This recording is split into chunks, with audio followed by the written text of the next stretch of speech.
setfundi í bæjarstjórn, þetta er fundur númer 3675 og fyrir okkur liggur dagskrá í 2 liðum.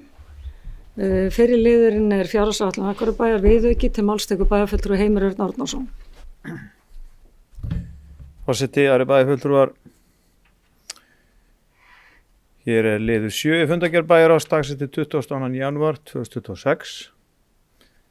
En viðaukina vegna kaupa á íbúð fyrir fjölskyldu fatlaðs barns í heild 57 milljónir og samhliða gerð tilfærsla á styrkveitingu bæjarráðs 4,7. Þannig útgjald og aukning viðaukas er 57 milljónir og er mætt með lækkun á handbæru fé og er hér til samþykktar. Bæjarfulltrúi Heimir Árnason lokið máli sínu, orðið er laust þannig lið sem enginn hefur kvætt sér hljóðs til þess að geta samþykkt, gefur merki. Það eru 11.